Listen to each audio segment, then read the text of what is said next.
25 Şubat 2018 tarihinde Azerbaycan'daki Melekler isminde bir video yapmıştık. O videoyu yukarıdaki karttan izleyebilirsiniz. Bilgisayarda hazırlanmış sahte bir görüntü Nihat Hatipoğlu'nun televizyon programında yayınlandı.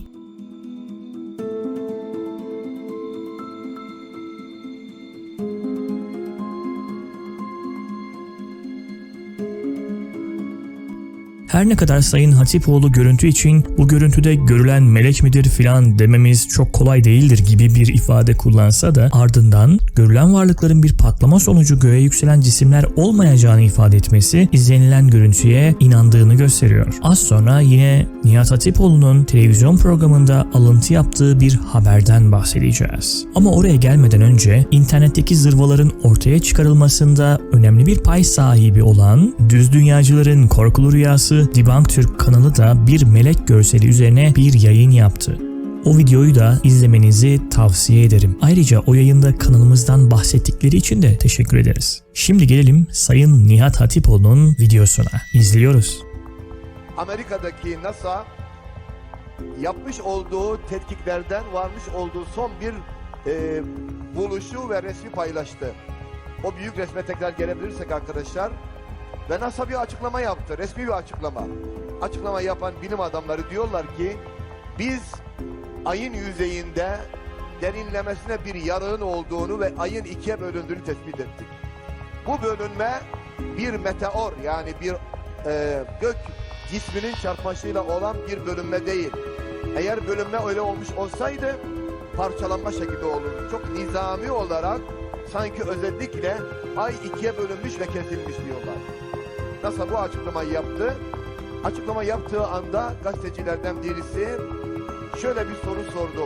Efendim dedi, Kur'an-ı Kerim'de ve İslam peygamberinin sünnetinde, hadislerinde ayın ikiye bölündüğüne dair bir ayet ve peygamberin açıklaması var. Bu konuda ne diyorsunuz? Yani mucizeyi hatırlattı. Bu yüzden de lafı dolandırdılar. Dediler ki mesele dini bir boyutta ele alınmamalıdır. Sayın Hatipoğlu'nun bahsettiği haber aslında şu. Görsel aynı görsel, içerik aynı içerik. NASA açıklamasını yaptıktan sonra bir basın mensubunun soru sorması, NASA'nın burada inançları tartışmıyoruz demesi falan hepsi aynı. Peki bu okuduğumuz haber hangi siteye ait?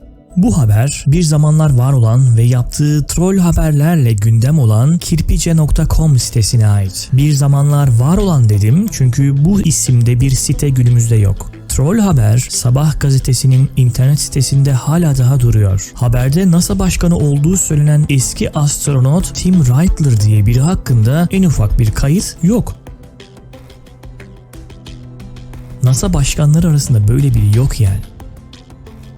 Karşılarına gelen haberin kaynağını sorgulamayan televizyon kanalları böyle komik durumlara düşüyorlar. Buradan da her televizyon kanalında izlediğimiz şeye inanmamamız gerektiği sonucu çıkarılabilir. İşin en kötü tarafı ise bu sahte haberin bir çocuk kitabına girmesi. Çocuk Gezegeni isimli bir yayın evinden çıkan Gizemli Evren kitabında bu haber kısaltılarak verilmiş. Kitabın yazarı Nick Thomas Wilson isimli birisi. Bu ismi arattığınızda sadece Türkiye'den çıkan sonuçlara ulaşabiliyorsunuz. Bazı yayın evleri kitaplarının inandırıcılığını artırmak ve çok satmak için bu tarz sahte yabancı isimler kullanıyorlar günümüzde. Çocuğunun kitap okumasını isteyen bir yetişkin her yerde bulunan marketlerden bu kitabı aldığında sahte bilgiyi çocuğuna aşılamış olacak. Lütfen çocuklarınıza önünüze gelen yayın evinin kitabını alıp okutmayın. Peki kirpice.com'un diğer haber kanalları tarafından gerçek olarak verilen başka troll haberi yok mu? Var. İşte gerçek sanılan diğer haberler.